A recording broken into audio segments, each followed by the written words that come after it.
Good morning, or good afternoon, or good evening, everyone. I'd like to take this opportunity to review the JAM assessment. The JAM assessment is the Junior Assessment of Mathematics. This is the math assessment that we have completed for strong beginnings and strong endings for all students from grade 1 to grade 3. At times, we may find that we need to have the JAM assessment completed for students that are in the grade 4 to grade 8 year. But primarily, like I said, it's used for grade 1 to grade 3. If we're using it for other students, you need to speak to your resource teacher or your administration prior to completing one with a student. So the purpose of the JAM assessment. The purpose of the JAM assessment is it's designed for the students that are first going into our elementary schools. And what we do is we basically do the JAM assessment because we want to be able to know where our students are when it comes to number. With the math trajectories that we have, our students basically go through number to additive thinking to multiplicative thinking and then on to proportional thinking. So the JAM assessment really takes a look at number and whether our students are able to do some of the number tasks prior to going into the middle years when we do the gloss assessment to talk about those other trajectories such as additive, multiplicative, and the proportional. When our students, again, are behind, that's when we look at the JAM assessment so that we can fill in gaps to ensure that our students can be successful in mathematics. There's two main assessments that our school district uses. One is the JAM assessment and the second one is the gloss assessment. We do have the ICANN assessment, but have not used it at this point of time.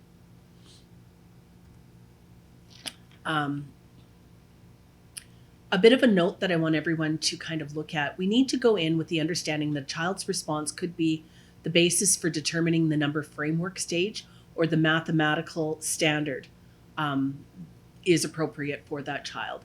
Students will not necessarily be consistent in their achievement across each strand, and they may meet the expectations in one sub-level but not in the other.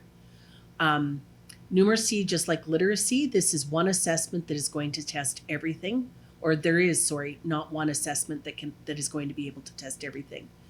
For our grade 1 to grade 3 students, the JAM assessment's really, really important because if they're not meeting one of the strands, we get that indicator, and what we can do is set up programming that helps students reach back for those gaps or to those gaps, and we can fill them.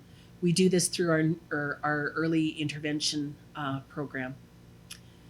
We still do the following, even though we do the JAM assessment at the beginning of the year and at the end of the year and compare that data, we still do the other following pieces to assessment in our classrooms. We still gather information, results from both the formal and informal assessments, and that includes some of the standardized tools that we use. We still observe the process that a student uses, and we converse with the student to find out what they know and understand and what they can actually do. So the assessment overview consists of 11 modules. Each module can be used as a separate assessment or combined to provide a broader assessment. Again, for the School District of Mystery Lake, we do Module 1, which is number and additive strategies. We do Module 2, which is number multiplicative strategies.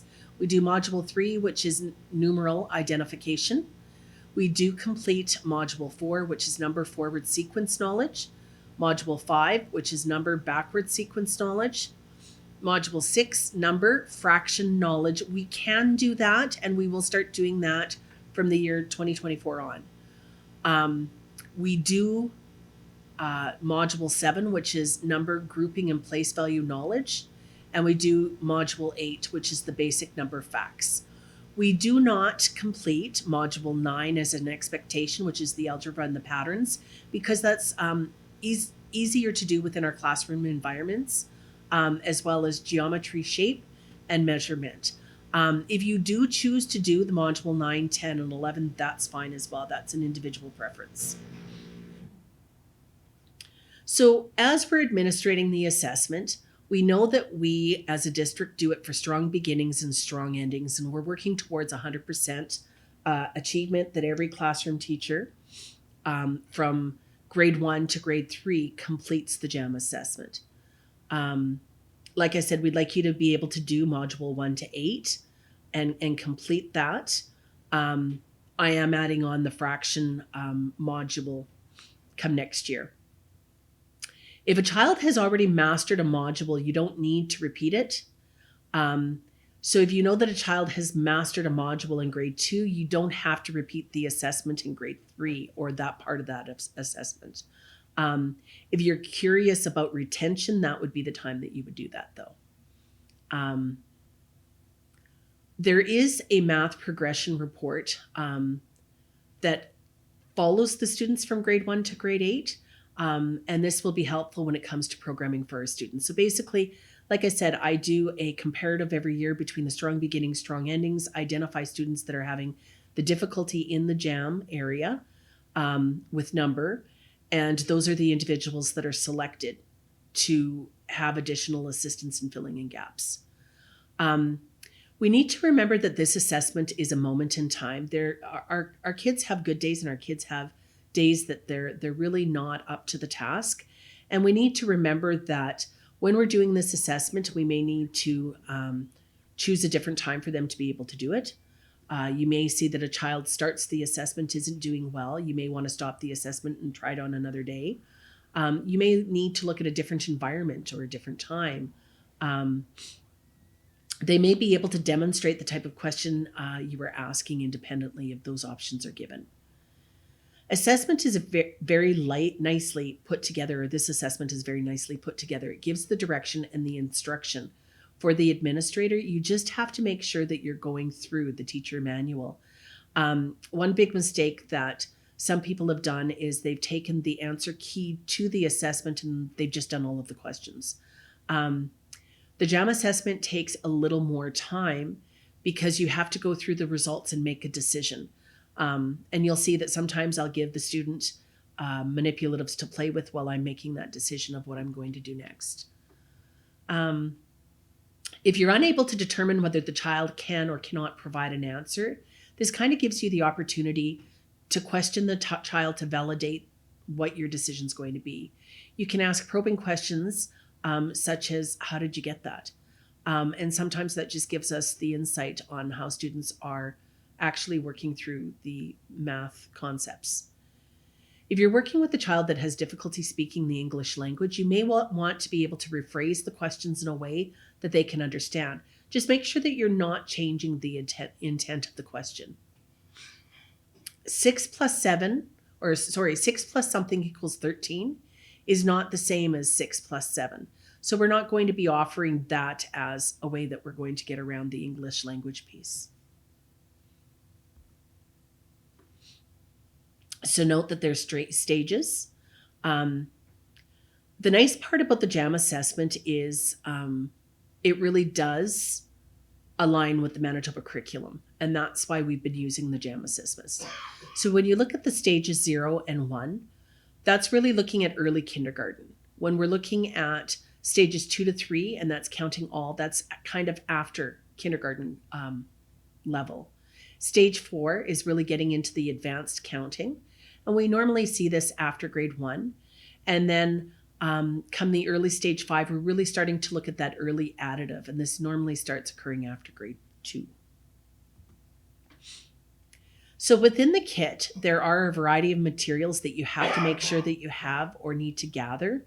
I like having my kit in a binder with all of the manipulatives so that if I have to do an assessment, I can just take it and go.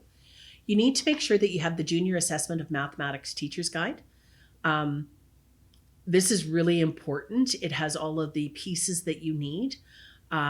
You do need to note that there are manipulatives that need to be prepped prior to the assessment. So give yourself some time to be able to prep them, cut them up, and laminate them. You need a copy of the assessment book. Again, I laminated all of these questions so that a lot of times in September is kind of the flu time. You can really wipe down all of your pieces or materials. So you need to also have 2 sets of attribute blocks or the connector link blocks, and they need to be 2 different colors. You need to have a copy of the student response form recording sheet. And then, like I said, there's manipulatives within the kit that you need to have. Counters with 2 different colors, interlocking blocks is another piece as well. If you are going into the measurement pieces, there's things like string, paper clips, other items like that that are listed. So I've always stated that COVID-19 has really made us aware of situational and where we're kind of putting our students. When I assess a student, I like having a student beside me. It's less intimidating than having a student having to face you to be able to complete the assessment. And like I said, during cold season and everything else, if you have everything laminated, you can just wipe everything down after you've done one assessment. First of all, I'd like to thank Bella for volunteering to come this morning to do the JAM assessment with us. So we'll get started. When you're doing your JAM assessment kit, like I was saying before, you should have different materials. One thing that you want to have is the junior assessment of mathematics, the JAM book. With these, they come with different questions that we're going to be asking the students to do. With that part, you're going to want to have a couple of cards that you can hide some of the questions. You want to be able to have the link blocks, a set of 10 for each one of them. I always bring extra because it seems like you're always losing something. You also want to have the Junior Assessment of Mathematics Teacher's Guide, because this is what's going to be taking you through step by step on what you're going to do. As I stated before, you will need to take the opportunity to prep some of your materials. As part of the kit, they give you the manipulatives. All you have to do is cut them out and laminate them. And final, what you need is the junior assessment student response record sheet. For me, because I do so many assessments, it's really important for me to make as many notes as I need to. And you'll find me at times, for some of the students that are younger than Bella, Bella's quite patient and can give me some wait time. For students that might not be able to do that, that's when you're going to use your manipulatives and you're going to ask them to play with them or build you something. So again, you never take the assessment and just do the questions one by one. You actually have to read what they ask you to do in the teacher's guide, because at some points they may tell you to stop that part of the assessment and move on to another section. Are you ready to go? Okay. So I'm going to put her name at the very top of it. I'm going to put her class, your grade 7 or 8 now. Grade 8. And we have November. I will rip this up when we're done. You're just helping me go through the whole process. The reason why I chose Bella as well is I want to be able to go right through the assessment piece so that you can see each of the parts. The nice part is with the assessment piece, it tells you basically 3 parts. It tells you the action that you want, what you need to say, and the decision that you need to make. So that's why it's really important for you to be able to go through it step by step. So task 1A, module 1. And what it's saying is I need to provide the students with a set of counters.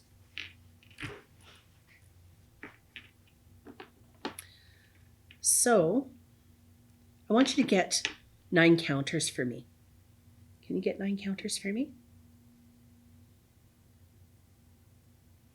So what I'm going to put here, a note here, Bella's doing a count 1-on-1, and she was able to get me 9 counters. It says here, if the student is able to do this, proceed to task 1B. So 1B tells me that I need to place 4 counters of one color in the student's left hand.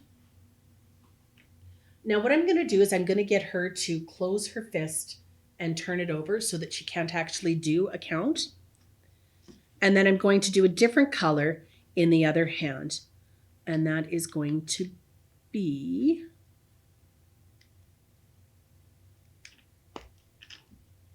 So I have 4 counters in this hand. I have 3 counters in this hand. How many counters do I have altogether? 7.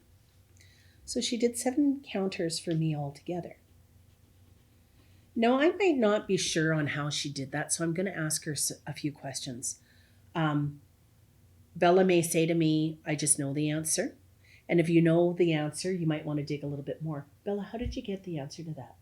4 plus 3. What's one way that you could show me? I knew that 4 plus 4 equals 8, so I just took away 1. So there you go. That's the strategy that she used. So now I will write that. 4 plus 4 equals 8. Take away 1 equals the 7. Thank you. Can I get you to put those back in together in the sets?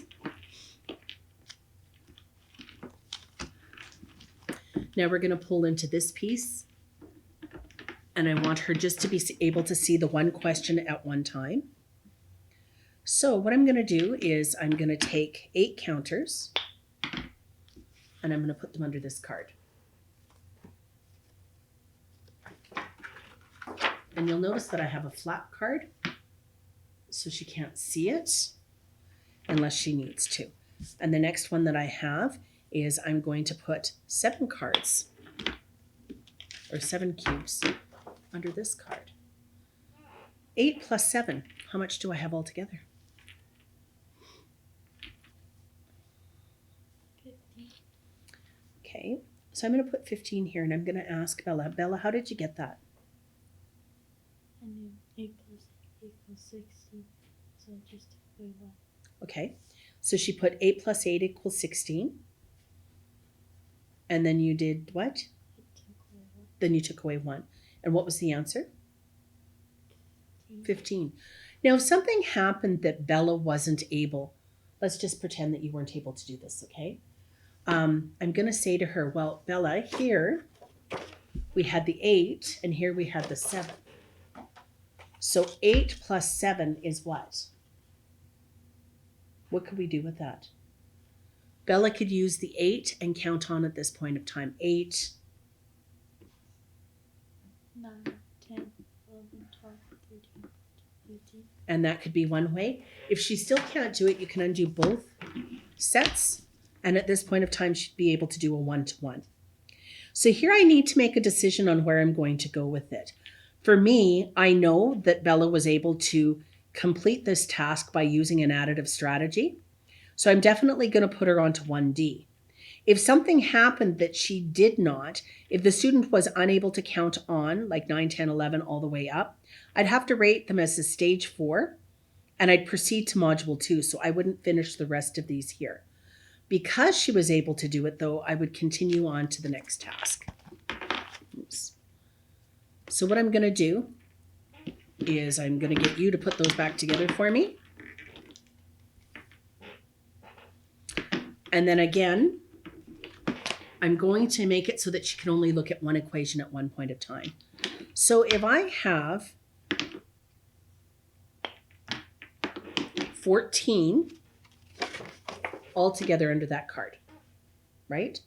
And I want to take away 5.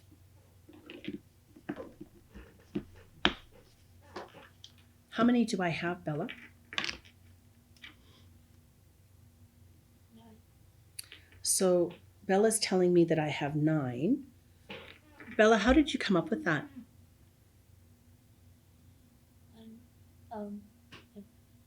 You can give me any strategy. It doesn't matter. When you add something to 9, like 5, you take away 1 and make it 10. Okay. So what she's saying to me is she was able to use an additive strategy. She was making 10, right? And when you take away while you're making 10, she was basically going back to that base 10 block, right? Okay.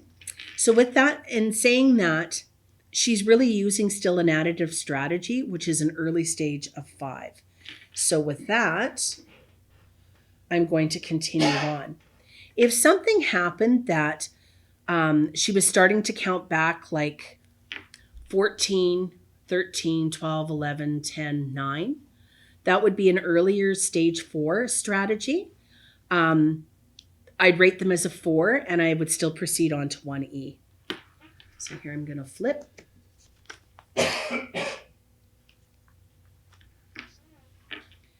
And I want you to look at this. I'm going to pull these away. There are 42 sheep in one paddock or one field and 30 sheep in the other field. How many sheep do I have altogether?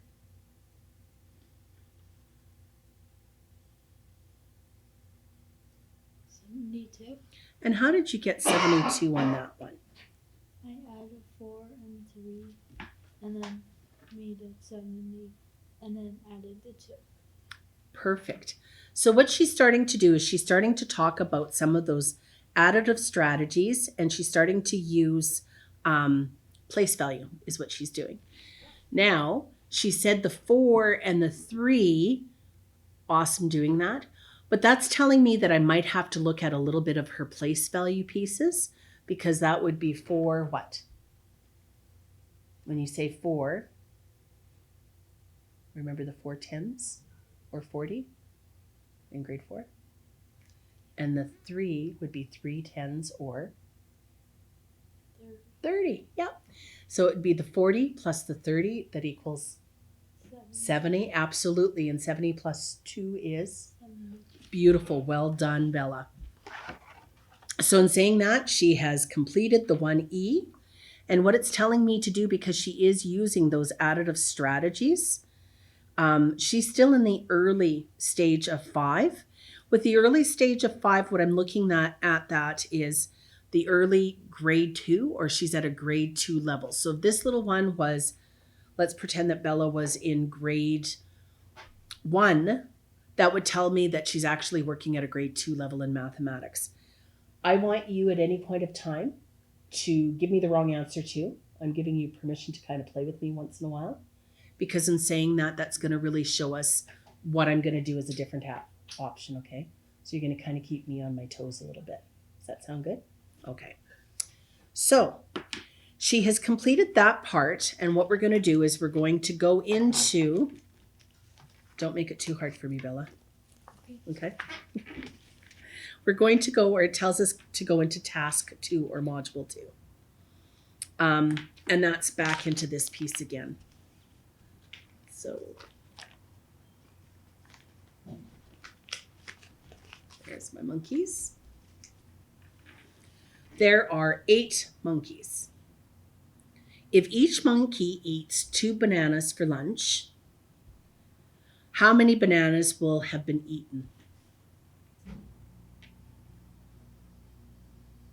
So we don't want to be rushing the student. We're wanting to be able to give them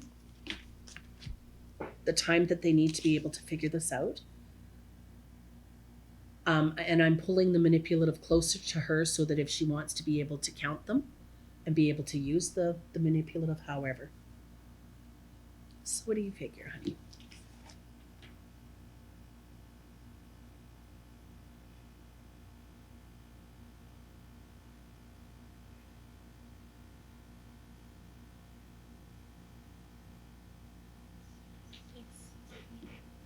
Okay. So she's saying there's 16 bananas. Can you show me how you got that? Use whatever strategy you want. I thought 8 times 2. So you did 8 times 2 to equal 16. What if you were a little kid? Little person. How would be, because that's a really higher end strategy, what would be a lower end strategy that you might use with? Yeah, so show me. Yep. So at the 2A stage, she knew that 8 times 2 is 16. So we're going to continue her on as an early stage 5. So I'm going to still put in the margin, early 5 is what she's coming out as. Like I said, we would go on to the next activity. If something happened that she had to count them one by one, this would actually put her at a 2 to 3 stage, which means that she would be working at a kindergarten stage, which in that means you'd have to count everything. Okay? So our next question.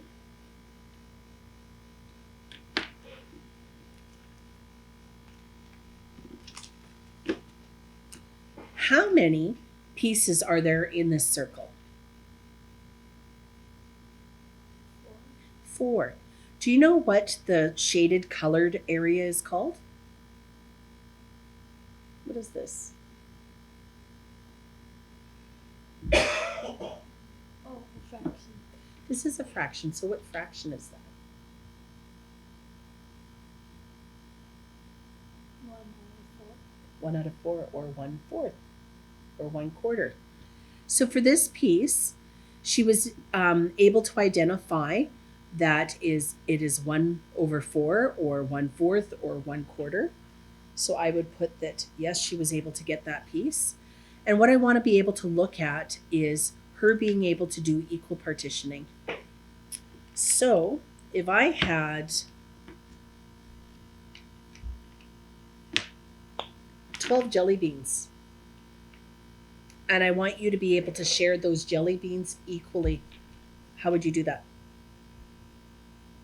You want to spread them evenly on the circle. How many jelly beans would be on each quarter? Can I get you to use the jelly beans?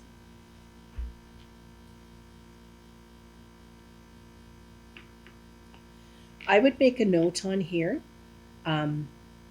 If Bella would be a child in earlier years, that she's actually using a lot of mental math strategies.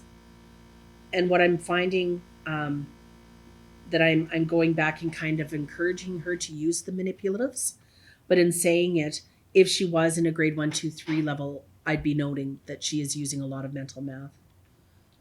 So, how many were you able to put on 1/4? 3. 3. So for this particular one, if the student uses additive strategies, right? Or she's able to, if the child equally shares, like I asked her to do earlier, then she'd be on a stage 2 to 3, which would be a kindergarten level. But because Bella was at the point that she was actually using multiplicative thinking in order to be able to figure out the fraction, we would put her actually at a stage 5 for this as well.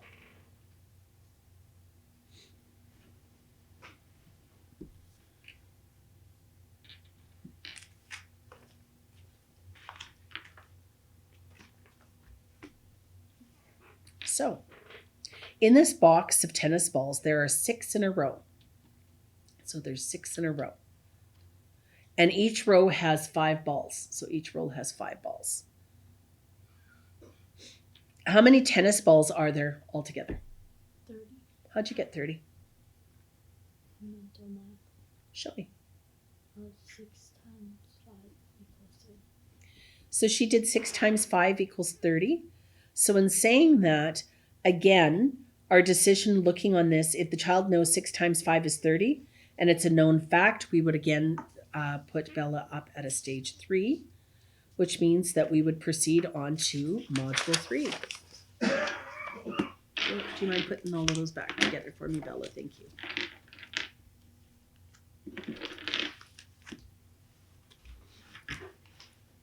If you're finding that these are too distracting as well, you can always cover.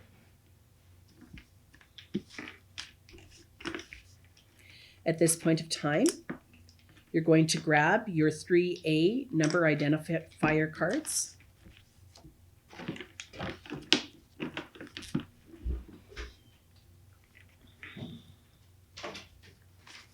And I'm going to pull this away from you. So I'm going to say to you, what is that number?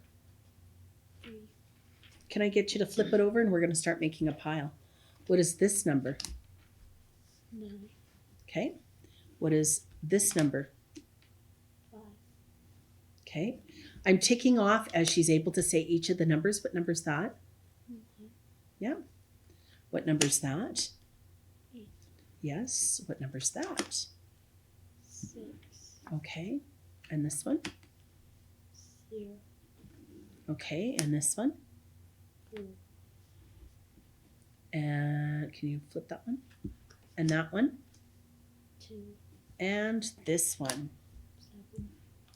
So if the student can successfully identify most of the numbers in the set, we're going to go on to the next question on 3A. What is this number? So we're going higher up on 2-digit. 13, Mm-hmm. And what's this number? 19, Okay. And what's that number? 11, And what's that number? 16, And what's that number? 12, Okay. And if she was able to identify a majority of those numbers, then I would continue her on. If something happened that she wasn't able to identify a majority of those numbers, I would stop her there and I would go on to the next module. So I'm going to go into, what is that number? 66, Okay. Can you flip it? And what's that number? 43, And what's this number? 80, And what's this number? 38, Mm-hmm. And this number? 137, Mm-hmm. Can you flip it? And that number? 463, Yes. Oop, I'm flipping that. There you go. What's that number? 695, That number 702, and that number. 899. And I'm going to tick that she got all of those correct. And what it tells us to do is if the student was able to say the numbers and identify them, then I'm going to take her to the next stage, which is Module 4. You ready? So Module 4 is we're going to be looking at the forward sequence of number. So I want you to start counting for me like this. 1, 2, 3, and I will tell you when to stop. Can I get you to do that? 1, 2, 3, 4, 5, 6, 7, 8, 9, 10, 11, 12, 13, 14, 15, 16, 17, 18, 19, 20, 21, 22, 23, 24, 25, 26, 27, 28, 29, 30, 31, 32, 33. Stop, please. So here, if the student was unable to count forwards from 0 to 10, I would rate her at a 0. If the student was able to proceed and provide the numbers 0 to 10, but has to drop back to the range for 10 to 20, I'd rate them at a stage 2. If the student is able to provide the number after in the range of 0 to 20 without dropping back means going 1, 2, 3, 4, 5, 6, 7, 8, 9, 10, 11, 12, 13, 10, 11, 12, 13, 14, 15. If they're able to count without dropping back, then I would actually rate them at I would keep going to find my answer, but if they couldn't or they had to drop back, I'd leave them at a stage 3.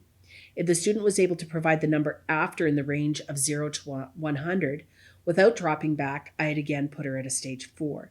If she was able to get from 2 to 32 and not have any issues with it, I'd actually put her at a stage early 5, which is where we want to be. Early 5 for this stage is actually up to a grade 3. So I'm going to take you to the next piece. And the next piece is I'd like to get you to count like this, and I get you to keep going. Start counting after me like 86, 87, 88. You go ahead. 89, 90, 91, 92, 93, 94, 95, 96, 97, 98, 99, 100, 101, 102, 103, 104, 105, 106. Stop. Good job. Now I'm going to show you, because she was, like I said, successful doing both of those, I get to take her up to the next question. And with the next question, it is me giving her numbers, and she is going to tell me the number that comes after it, or one more than this number, okay? If I give you this number, what would come after that number? 2, Okay, can I get you to flip it? And what would come after that number? 10, That number. 4, I don't want to be saying the name of the number because then it could be that she's just counting for me. I want her to be able to identify the number and then be able to tell me what comes after. Go ahead. 8, Mm-hmm.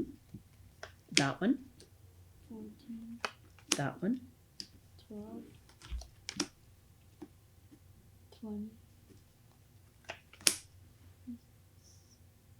77, Mm-hmm. 30, Mm-hmm. 100, 379, Perfect. Good. Good effort. Really good effort. 150, Mm-hmm. 795, Mm-hmm. Kind of gets you, doesn't it? 410, Mm-hmm. Last one. 1,000. So basically, she has shown me that she can provide me numbers in the range between 0 and 1,000. I'll give you that. Can I get you to start skip counting like this for me, starting at 2, and I'll tell you when to stop. 2, 4, 6. You can start again. 2, 4, 6, 8, 10, 12, 14, 16, 18, 20, 22, 24, 26, 28, 30, 32, 36, 38, 30. Good job. um, Good effort. So what was really neat there is Bella showed me that there was one part of the pattern of the number that she didn't continue, which is just telling me basically that we need to have some practice on the counting by twos and seeing the pattern. Good job. So we are now going on to task 5. Task 5 is involving the backward sequence. So I'm going to get you to count backwards for me like this. 10, 9, 8. I'll tell you when to stop, okay? 10, 9, 8, 7, 6, 5, 4, 3, 2, 1. I guess stop. Minus 2. Funny girl. I want you to start counting backwards for me from 23 like this. 23, 22, 23, 22, 21, 20, 19, 18, 17, 16, 15, 14, 13, 12, 11, 10, 9. Beautiful, stop. Okay, I want you to start counting backwards for me like this. 103, 102. I'll tell you when to stop. 103, 102, 101, 99, 98, 97, 96, 95, 94, 93, 92, 91, 90, 80, 80. Good. Wait. I'm going to stop you there. Good job. So in saying this, I'm finding a decade issue a little bit.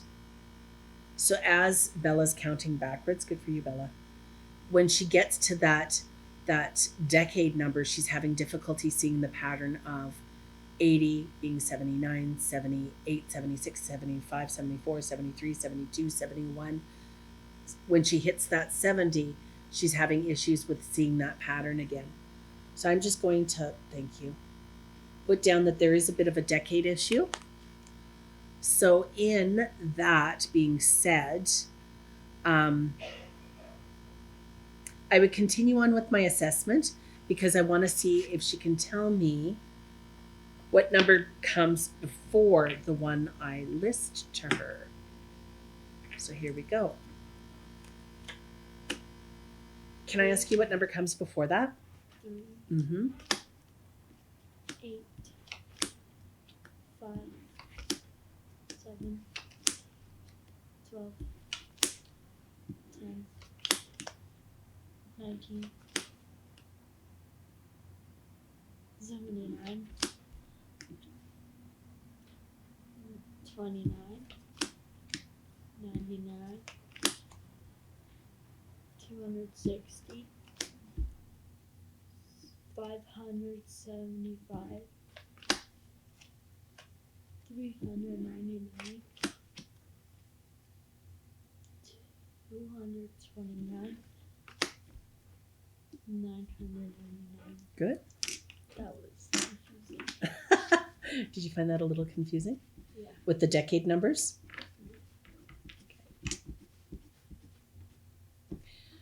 Here we go, getting you to skip count again. I'm going to get you to skip count, but we're going to skip count backwards. So we're going to go 28, 26, 24, and I'll tell you when to stop. 28, 26, 24, 22, 20. Wait, 9. No, 18.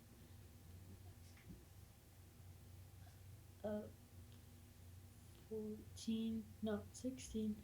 14. 12. 10. 8. 6. 4. 2. And 0. Good. Kind of different going backwards, counting by twos, eh? Do you find that a little different? So in saying that, I may put the comment down because she went from 18 to 19. It was just the reminder that she was counting by twos backwards, but she still did everything correctly. So I'm going to move that on, but I am going to put down a note that she really does need to practice counting numbers backwards, and not just from 10 going one digit back, that we need to have different reference points, and whether it's counting backwards by twos, threes, fives, but just having those different reference points. I am going to, for this time period,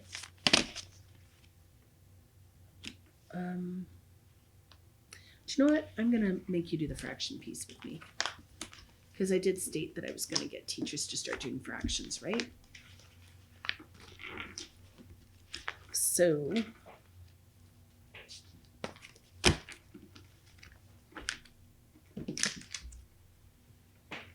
I'm going to ask you, what fraction of the shape is colored in? Can you tell me what fraction of the shape's colored in for this one?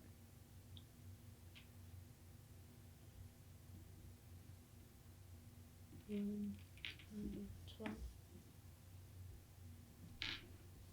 So how do you say that one?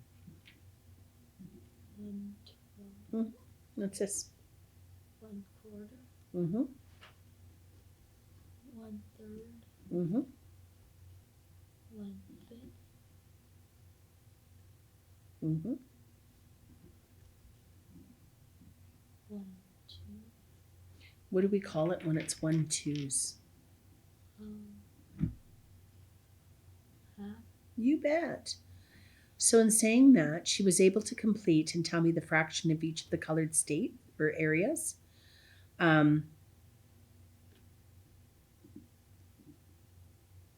Except for this top one.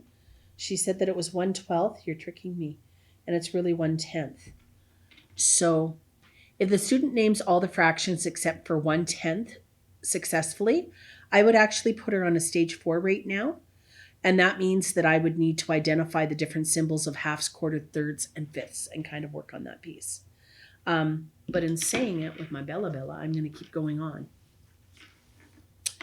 Can I get you to say these fractions for me? What's this fraction? 1/4. Yeah, 1/4 or 1/4. Good. Flip it, please. What's that one? Mm-hmm. What's that one? 1/3. Mm-hmm. This one? 1/5. Mm-hmm. And what's this one? 1/10. Mm-hmm. So what I'm going to do is I'm going to get you to label for me using these. Can you label them for me?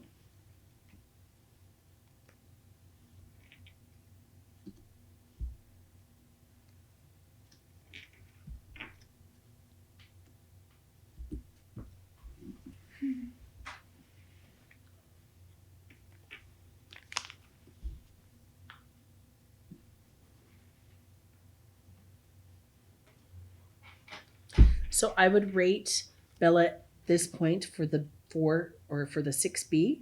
I would rate her at a early 5 again. What I'm going to do is clean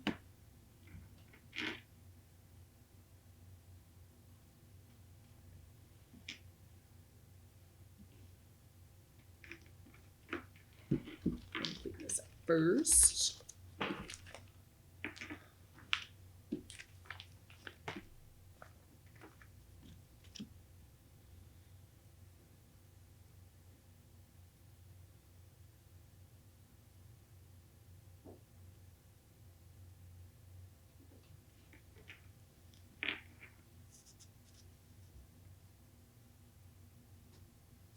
And I'm just taking the time to make sure that I'm marking in what she was able to do.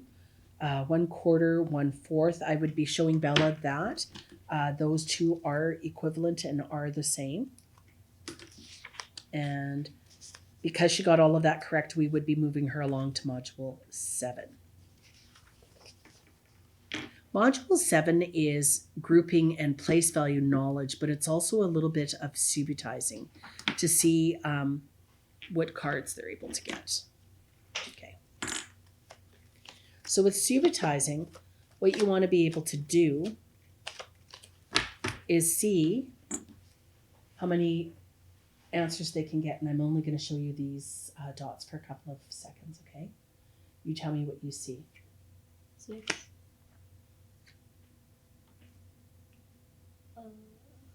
I forgot.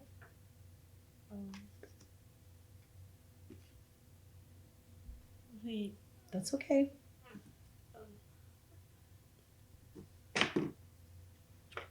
3. 4. 9. 5. 4. 4. 5. Do you want to grab that one too? Thank you. Can I get you to put those back together? So in saying it, Bella was able to identify the 3 that are irregular. She didn't identify the 8 that was in the 10 frame. She identified the 5 digit that would be on the dice and then the irregular 4. She identified the 4 in the 10 frame as well as the 6 in the dice location. So for me, it might have been that Bella wasn't shown some of the place value in teaching with the dot formations on a 10 frame. And I may just come back and do a little bit of 10 frame activities with her. Let's do this now. So I'm going to show her the 4 frame and I'm going to say to her, so I'm going to do it slowly. How many more dots do you need to make 5? So I show you this many. How many more dots do I need to get you to show me 5? Or to make 5? 2. Okay. And then it says to me, how many more dots how many more dots do I need to form 10? 2. How many dots do you see? 8. Okay. This is a double of 3. What do you need? What card would I have to show you to make a double of 10? 4. So if I showed you 2 4s, it would equal 10. Wait, what? If I showed you, this is the double of 3, right? So 2 3s made that up. What do you need to make the double of 10? What two numbers would I need, or what two dice? 4. Okay, a 6 and 4, but what? Okay. Perfect. So with that piece too, I would look onto my card 7A.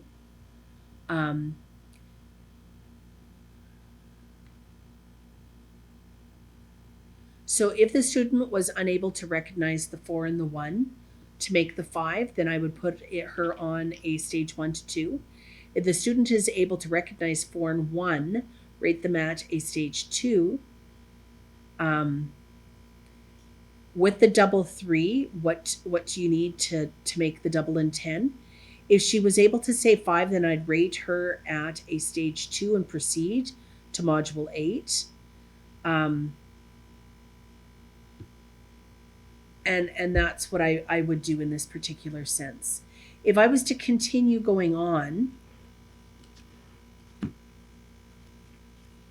or if the student was ready to go on to that stage, I may do something like this for the next activity, which would be activity 7B. Here are 5 dots. Here are 10 more dots. How many dots are there? 15. And if I put down another 10, how many would that be? 25, 35, 45, 55, 65, 70. Perfect. Can you put those back together? So with that, on the 7B, she was able to continue to proceed and do the 15, 25, 35, 45, or 65. So I would put her at a stage 4 for that. She was able to do that piece. And what I do is I take her to the next activity. If I had, thank you, how many groups of 10 can you make with 70 sticks? How many groups of 7? So if she's able to tell me that it's 7, whether they use a double count or count in tens until they reach 7 fingers, you still rate them as a 4. So she was able to do it just automatically. So we would continue her on to the last of these questions. A DVD player costs $240. How many 10 notes do I need to be able to pay for it? Or how many $10 bills would I need to do?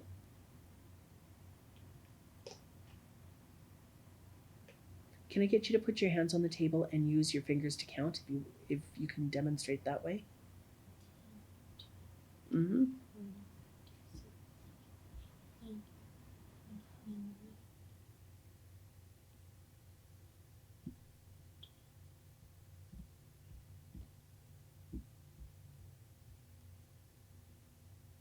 24.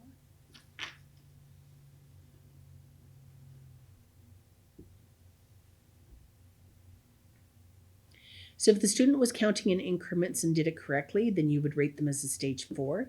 If the student used the place value, for an example, stating that there is 20 tens and 200, 4 tens and 40, then it would be 24. That would be the higher level of stage 5. So for this, I would look at a stage 4 if she was using, like I said, her numbers to be counting up. Okay. What I'm going to do is I'm going to take the last piece, use my cards, and what you're doing with this particular one, for this task, you're going to proceed to pages 9 and 10 of the assessment book. You're going to show the number sentence to the students one at a time and allow the students about 2 seconds to give the answer. As soon as you see that a student is using a strategy, stop this section. So, what's 10 plus 8? 18. 7 plus 7. 14. Why am I doing the harder ones first? Oops. Sorry. 5. 2 plus 3 is 5. And what is 1 4? 5, 9, 3, 6, 3, 10, 8, Mm-hmm. 18, Mm-hmm. 14,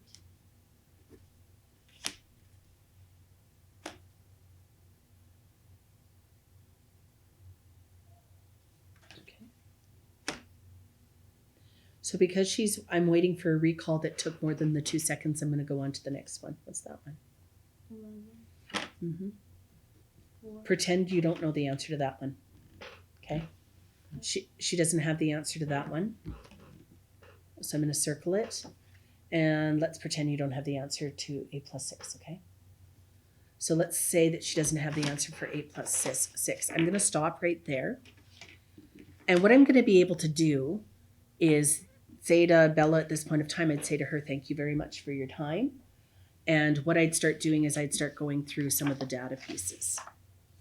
So I'm going to assess this piece and be able to let you know what we're going to do with Miss Bella if she was in a classroom. And if you had a student that was perhaps working at a grade 4, 5, 6, 7, 8 level, I'd be able to take this assessment and be able to do some reach backs to fill in some gaps. So for the first piece, with the additive strategies, she was able to come out as an E5, which is an early grade 2 piece. With the multiplicative, again, we're starting to see some of the multiplicative thinking. So she's not consistently counting one by one. She's not using adding strategies. She's actually using multiplicative strategies when she's doing mathematics. For number identification, we found that she was doing quite well with the number identification. When we were doing some of the forward counting sequences, what we did notice was there's a bit of a decade issue. So for me, it would just be simply asking Bella, what comes before 50? 49, What comes after 99? 98, After. I'm going befores and afters. I'm going to mess with you. wait, What comes after 99? 100, Okay. So if I said to you, what comes before 70? 69, Those would be just some of the activities that I would do with her so she can think of her decade numbers. For the practice counting backwards by 2s would also be another area. Like I said, the counting piece, and it doesn't matter if you are in the early years or even in the later years, we need to be able to practice the counting. For kids that are in the early years, we really need to be counting about 20 minutes a day. In the backward sequence, like I said, we have a bit of a decade issue. I just showed you how we could clear that piece up. With the fractional piece, it would be practicing identifying fractions and saying the fraction names out loud. I would do a revisit with the place value, a little bit of a gap, that I would look at a 10 frame and basically do some 10 frame quick subitizing, and that would help fill in the gaps with some of the place value pieces. With the addition facts, we noticed that there were a couple of issues. For an example, 7 take away 3. I would do a few equity activities with her and a few subtractions. I probably use, if she was in the higher level, the Singapore diagram and showing her part wholes. The other additive strategy that I made you kind of cheat with me on was the 8 plus 6. So that's telling me that she's having difficulties with the double plus 2 strategies, and that would be something that I would go back and do with her. Bella, thank you so much for helping us teach teachers on how to do the JAM assessment.